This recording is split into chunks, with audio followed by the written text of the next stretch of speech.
आर्यन, राज और कृति अच्छे फ्रेंड्स हैं और अपने कॉलेज में बहुत पॉपुलर हैं। तन्मय भी सेम कॉलेज में पढ़ता है। आर्यन तन्मय को हमेशा उसके छोटे शहर के होने के वजह से उसे टीज करता है। तीनों कॉलेज की कैंटीन में बैठे होते हैं, तभी तन्मय आता है। अरे वो देखो, आ गया स्मॉल टाउन बॉय। ओए घोचू। तन्मय उन लोगों की बात बिना सुने आगे बढ़ जाता है। ओए चूजे, सुनाई नहीं दे रहा है? तुझे ही बुला रहे हैं। तन्मय रुकता है। आर्यन उसके पास जाता है और तन्मय का ड्रिंक उठाकर पी लेता है। देखो, ये सब गलत है। क्या करेगा, पापा को बोल देगा, यहाँ सिर्फ हमारी चलती है। तन्मय आर्यन के फेस पर पानी फेंक देता है और वहाँ से भाग जाता है। आर्यन गुस्से से लाल हो रहा है। इस चूजे का कुछ करना पड़ेगा, बहुत उछलने लगा है। राज और आर्यन तन्मय का पीछा कर रहे हैं। तन्मय वॉशरूम जाता है। राज और आर्यन बाहर ही खड़े होते हैं। जैसे ही तन्मय वॉशरूम से निकलता है, आर्यन उसके फेस पर कपड़ा डाल देता है और तन्मय बेहोश हो जाता है। दोनों उसे उठाकर बाहर ले आते हैं। कृति गाड़ी लेकर रेडी होती है। तन्मय को गाड़ी में डालकर राज और आर्यन भी गाड़ी में बैठ जाते हैं। इस चूजे को तो ले आए हम लोग, लेकिन लेकर कहाँ जाएंगे? बस मैं जैसे बोलता हूँ तुम चलती जाओ। गाड़ी एक कब्रिस्तान के बाहर रुकती है। इसको यही किसी कब्र पर छोड़ देंगे। होश आएगा तो बेचारे की सुसु निकल जाएगी। तब समझ में आएगा कि आर्यन से पंगा लेने का क्या नतीजा है। तीनों तन्मय को लेकर कब्रिस्तान में जाते हैं और एक कब्र के ऊपर उसे लिटा देते हैं। चलो गाइस, तीनों वापस आने लगते हैं और उन्हें बाहर निकलने का रास्ता ही नहीं मिल रहा होता है। हम लोग यहीं से स्ट्रेट आए थे, लेकिन गेट कहाँ गया? कितनी देर से बाहर निकलने की कोशिश कर रहे हैं, लेकिन वापस एक ही जगह पर पहुंच जा रहे हैं। पीछे से कुत्तों की रोने की आवाज, झिंगुर बोलने की आवाज आ रही है। एक चमगादड़ का झुंड सामने से आता हुआ उनके फेस के पास से होकर गुजरता है। मैंने सुना है कब्रिस्तान में बहुत शैतानी चुड़ैलें होती है जो अपनी माया जाल से लोगों को भ्रमित कर सकती है। कुछ भी बोल रही है, हम लोग बस खो गए हैं। यही कहीं गेट होगा, मिल जाएगा। तभी एक भयानक दिखने वाली चुड़ैल हवा में उड़ते हुए आती है। ये देख तीनों भागते हैं। तीनों एक दूसरे से बिछड़ जाते हैं। कृति भाग रही होती है। उसका पैर किसी चीज में फंस जाता है और वो गिर जाती है। जहाँ वो गिरती है वहाँ एक पूरा कंकाल होता है। वो चिल्लाकर उठती है और भागती है। तीनों भागकर तन्मय के पास पहुंच जाते हैं। तन्मय को भी उठाना होगा, बात सिर्फ डराने की हुई थी, यहाँ इसकी जान को खतरा है। पहले अपनी जान की सोचो। वो चुड़ैल सामने से आ रही होती है। कृति तन्मय को उठाने की कोशिश करती है। राज और आर्यन वहाँ से भागते हैं। चुड़ैल को नजदीक आता देख के कृति भी भागती है और एक पेड़ के पीछे छुपकर देखती है और वो चुड़ैल गायब हो जाती है। तन्मय उठता है, उसकी पूरी बॉडी वाइट पड़ जाती है, लिप्स फट जाते हैं। कृति ये सब देखते रहती है। तन्मय चलकर उसी की तरफ आ रहा होता है। कृति अपने मुंह पर हाथ रखकर खड़ी होती है। तन्मय उसके आगे निकल जाता है। कृति डरते हुए सांस लेती है और तन्मय रुककर घूम जाता है और कृति को देख लेता है और उसकी तरफ बढ़ता है। तन्मय अपना गर्दन चारों तरफ घुमा रहा है। तन्मय, माफ कर दो हमें, प्लीज जाने दो, बोलते हुए बैक स्टेप लेती है। राज और आर्यन दीवार पर चढ़कर भागने की कोशिश कर रहे होते हैं। तभी उनका पैर कोई पकड़ता है। दोनों नीचे देखते हैं। एक चुड़ैल ने उनका पैर पकड़ा हुआ होता है और वो उनको मारने के लिए झपट्टा लगाती है। दोनों झटके से जमीन पर कूदकर भागने लगते हैं। कृति तन्मय से बचते हुए भाग रही होती है और वो राज और आर्यन के पास पहुंचती है। सभी एक दूसरे को देखते हैं।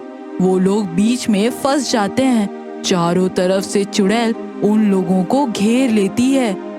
हमें जाने दो, दोबारा कभी हम यहाँ वापस नहीं आएंगे।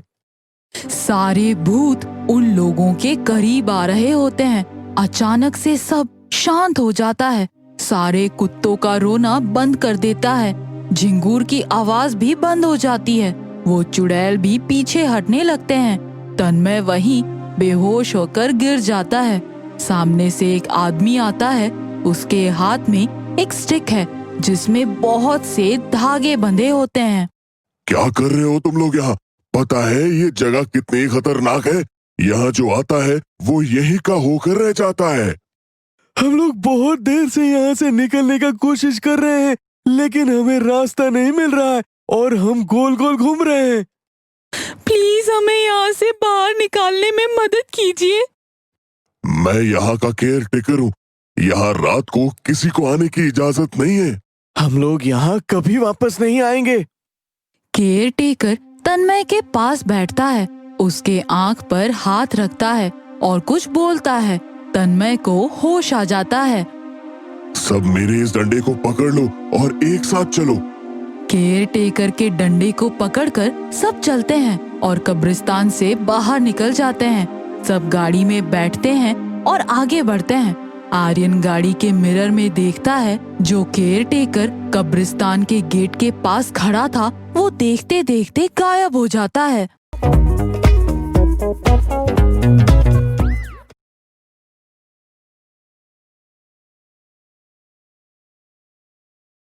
शिमला के घने जंगलों से एक कार चली जा रही थी।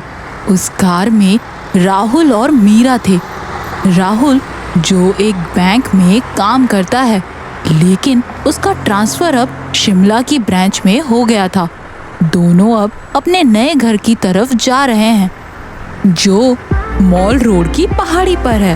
कार में तेज म्यूजिक का मजा लेते हुए जा रहे हैं। अचानक राहुल देखता है कोई आदमी रोड के साइड में खड़ा होकर हाथ हिला रहा था। मीरा, शायद उस आदमी को हमारी मदद चाहिए। नहीं राहुल, मुझे कुछ ठीक नहीं लग रहा है, तुम कार मत रोको। मीरा के मना करने पर भी राहुल ने उस आदमी के पास कार रोक दी। क्या हुआ? कुछ मदद चाहिए आपको? जी, मेरा नाम विजय है और मैं मॉल रोड पर रहता हूँ। मेरी साइकिल खराब हो गया है, क्या आप मुझे वहाँ तक छोड़ देंगे? हाँ हाँ, बैठिए, हम भी वहीं जा रहे हैं। वो है ना पहाड़ वाला घर। क्या? उस पहाड़ी वाले घर में? बाबूजी, आप मत जाओ उस घर में। क्यों? क्या हुआ उस घर को? कहते हैं वहाँ आत्मा का साया रहता है। इतना सुनते ही दोनों मीरा और राहुल हंसने लगते हैं। विजय कार से उतरकर जाता है और राहुल कार लेकर चला जाता है। मेरा काम था समझाना, बाकी आप किस्मत। और वो दोनों पहाड़ी वाले घर की तरफ आगे बढ़ते चले गए। कुछ ही देर में वो जगह भी आ जाती है। रात होने को है। मीरा और राहुल अपने सामान लेकर उस घर को देखते हैं। वाओ, घर तो बहुत सुंदर है। पता नहीं वो आदमी ऐसा क्यों बोल रहा था। दोनों अंदर चले जाते हैं। मीरा, जल्दी से खाना बना लो, बहुत भूख लगी है। थोड़ी देर में मीरा खाना बनाकर ले आती है और दोनों साथ में डिनर करते हैं और थकान की वजह से जल्दी सोने चले जाते हैं। राहुल, तुम जाओ, सो जाओ, मैं पूरा घर देख के आती हूँ। राहुल अपने रूम में जाता है और घड़ी में टाइम देखता है। 10 बज रहे होते हैं और लेटते ही उसे नींद आ जाती है। अब उसकी आंख रात के 1 बजे खुलती है। वो देखता है बेड में मीरा नहीं है। अरे क्या बात है, मीरा बाहर ही सो गई क्या? राहुल बाहर हॉल में देखता है और फिर किचन में। मीरा कहीं नहीं होती। वो उसको देखने बाहर जाकर घर का डोर ओपन करता ही है कि पीछे से मीरा उसके कंधे पर हाथ रख देती है। क्या हुआ? कहाँ जा रहे हो इतनी रात में? राहुल डोर को बंद करते हुए, लेकिन तू वहाँ भी नहीं थी। मैं तो सो रही थी, पानी पीना था इसलिए किचन में आ गई थी। मीरा राहुल को बेडरूम में ले जाते हुए, तुमने कोई सपना देखा होगा, मैं तो वहीं थी। फिर दोनों सो जाते हैं। राहुल की आंख रात के 3 बजे एक धीमी सी आवाज से खुलती है, जैसे कोई उसका नाम ले रहा हो।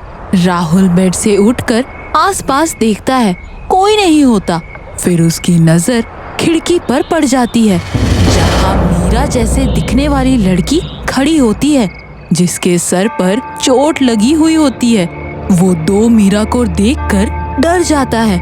उसे कुछ समझ नहीं आ रहा होता है। राहुल, निकालो यहाँ से, ये भूत है जो मेरा रूप लेकर तुम्हारे साथ लेटी हुई है। देखो, इसने मुझे भी मारने की कोशिश की थी, लेकिन मैं भाग निकली। तुम भी निकलो, वरना वो तुम्हें मार देगी। निकलो जल्दी। ये सुन राहुल जैसे नींद से जगा हो, बिना ज्यादा सोचे डर और घबराहट में वो खिड़की से बाहर चला जाता है और दोनों उस घर से दूर भागने लगते हैं। आगे राहुल और पीछे मीरा भाग रही होती है। भागते भागते राहुल थक जाता है।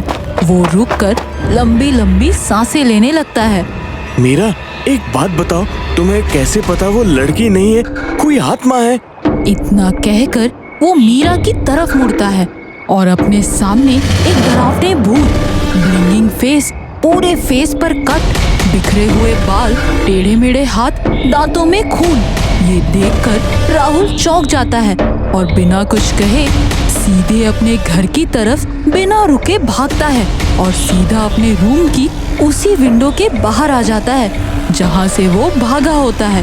लेकिन वो रूम में जाने ही वाला होता है कि देखता है उसके बेड पर कोई लेटा हुआ था जो बिल्कुल उसके जैसा था। ये देख वो बहुत डर जाता है और धीमी आवाज में मीरा को बुलाता है। मीरा उसकी आवाज सुन लेती है और जैसे ही विंडो के पास आती है वो भी डर जाती है। एक राहुल बेड पर सो रहा है और एक विंडो पर खड़ा है। मीरा, ये कोई भूत है जो हम दोनों को मारना चाहता है। ये मुझे अपने जाल में फंसाकर जंगल में ले गया था, लेकिन मैं वहाँ से बचकर भाग निकला। अब इसने मेरा रूप ले लिया है तुम्हें फंसाने के लिए। आओ, जल्दी बाहर आओ। मीरा डरी हुई दोनों को बस देखे जा रही थी। उसे लगने लगा कि विंडो वाला राहुल सच कह रहा है। वो उसकी तरफ बढ़ने लगी। वो विंडो के पास आ गई थी। इतने में वो बेड वाला राहुल जग गया और मीरा को कहने लगा, मीरा, ये क्या कर रही हो तुम? दूर रहो इससे, ये भूत है, तुम्हें मार देगा। ये सुन मीरा उस जगह से दूर होने लगी, लेकिन विंडो वाले राहुल ने उसका हाथ पकड़ लिया ताकि वो भूत राहुल के पास ना जाए। छोड़ मेरा हाथ, राहुल बचाओ मुझे! मीरा चिल्लाने लगी और भूत राहुल भी एक्टिंग करने लगा जैसे किसी ने उसके पैर को पकड़ लिए हों। मीरा, मैं हिल नहीं पा रहा हूँ, ये क्या हो गया है मुझे? इतने में मीरा को सामने रखा हुआ कैंडल स्टैंड दिखता है जो विंडो के पास ही था। वो उसको लेकर सीधा राहुल के सर पर मारती है और राहुल के सर से खून निकलने लगता है और वो देखते देखते जमीन पर गिर जाता है। मीरा घर से बाहर जाते हुए, चलो राहुल, हमें यहाँ से जाना होगा, इन भूतों से दूर। पीछे से एक भारी आवाज में कोई बोलता है, क्यों मैडम जी, हमने यहाँ सो गया भूतों पर। मीरा पीछे मुड़कर देखती है, वो कोई और नहीं विजय होता है